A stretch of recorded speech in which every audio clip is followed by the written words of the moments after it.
BJ, with that competition for spots and a fairly healthy list, it seems like training's pretty intense at the moment. Yeah, that was pretty intense. I think it was about 40 minutes of match practice. That was our first hit out in terms of any match work. So, yeah, it was quite intense. We're just trying to implement the things we've been working on. Everyone's up and about, as you said, everyone's fit and healthy. It's always a positive pre-Christmas. There's always probably 6 to 8 guys that are in rehab, but our rehab group's relatively small, so it's a positive to come out of pre-season, pre-Christmas. Wilt's perhaps flown under the radar, but a few guys here seem enormously impressed with, I guess, his improvement in performance lately. Yeah, he's training well and his body's in good shape, but I think if you're here today watching match practice, he's smart, he's a good ball user, he's got a wealth of experience under him, he's played in big games, he's played well in big games. 2009, 2008 final series, Jim played some terrific games, so his experience is going to add another string to the bow down the back, so to speak, so just adds a bit more depth, as you mentioned, puts more pressure on guys too to perform and for spots in the team. The whole premiership window, BJ, probably is a bit cliche these days in footy, but do you feel with the maturity that the club has added that you're creeping a little bit closer to that, regular, consistent performance and obviously expectation? Yeah, no doubt. I think a couple of things you said with more experience, more pre-seasons and more games played, that's going to help. And obviously exposure to finals last year helps. And then the maturity of the group, just in terms of, I guess last year we lost 4 out of 5 games we're leading at 3/4 time, I think. And I'll put that down on maturity thing. Guys are in that position more often now. They've been in that position, so they know what to expect. And we've gone away and looked at those things. But there's little things like that make the team better each year. And this group is getting to a position where they're old enough, they're in the right age.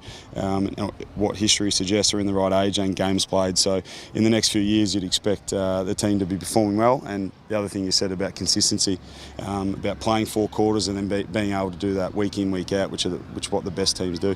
Do you think the team will play differently this year under James, now that you reverted back to James? His game style will be a little bit like Bomber's last year? Well, I think it's a combination of everything. Heard he learnt off Bomber in his first few years. Obviously, Bomber took the reins last year, but offensively there might be a few little changes, and defensively we've been trying to work on the same things since I walked in the door, and I know previously to that too, that it's a thing that they've been working on for the last 3 or 4 years. So there'll be some slight tweaks, but we're trying to move the ball slightly differently, offensively and defensively. You're trying to work on essentially the same things. You mentioned James Gwilt. What about that bloke over there? How's he tracking and very popular with the kids as well? He is, stands out with bright red hair, slightly brighter red hair than me. But he's terrific. I chatted to him a number of weeks ago. He said he's in the best shape of his life. Just body weight, skin folds, and he's fit and healthy, so his knee's not an issue anymore. And just with him, it's a management thing too. It's about being high quality work rather than, I guess, just load and a number of kilometres in his legs. He's smart enough now to get around the field without smashing out too many Ks in the pre-season. But you saw today his foot skills, his speed. He's still got that speed. I've seen it in training he ran away from me a couple of times last week, and I'm not the quickest bloke, but he made me look silly. But he's still got that, and he adds that experience like James does. I'm pretty sure any opposition wouldn't allow Adam Cooney to be running around free in any midfielder up forward. You're wearing Jake Carlisle's jumper. I didn't see him out there. Is he on a different program? It's slightly modified. I think it's a bit of knee tendonitis, to be honest. So he's had that throughout his career. So it's about monitoring him and his workloads. But you'll see Jake. He'll always pop up around match practice time or pre-season games, so he times it beautifully, but he's used to managing his knee. And how did you go with the goal kicking out there? I noticed you got a little bit frustrated with one. Yeah, early on I was still fatigued from the running, and James making still a few 500s at the end. So it's always something sneaky with James. He's always got something up his sleeve, so I was lucky to hit my boot on a couple of them because I was so fatigued. What's on the Christmas wish list? The wish list? I mentioned during the week a nice overnight bag. No, but I'm sure my missus has got something in store in the family, but apparently I'm the hardest man to buy for, so I'm always surprised with some of the presents I get on Christmas.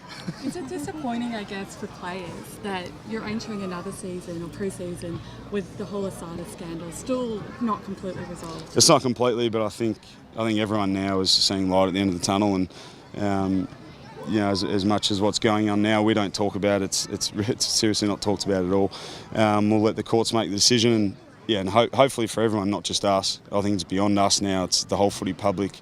It's the AFL. It's footy fans in general that want it finished, and hopefully by the end, hopefully by this middle of Feb, but hopefully by the end of February, it's all washed up and there is a decision made. Yeah, so you're hoping by the time the season actually starts? Yeah, we hope so. I think that's realistic. Yeah. And how great is it seeing all the fans out here today? Yeah, it's always great. They're the life and blood of the footy. The most loyal people in footy are the fans, so it's great to see them get out here. It's a couple of days before Christmas, so it's always good to see them out here. And being what we've been through the last couple of years, they are the most loyal fans in the AFL.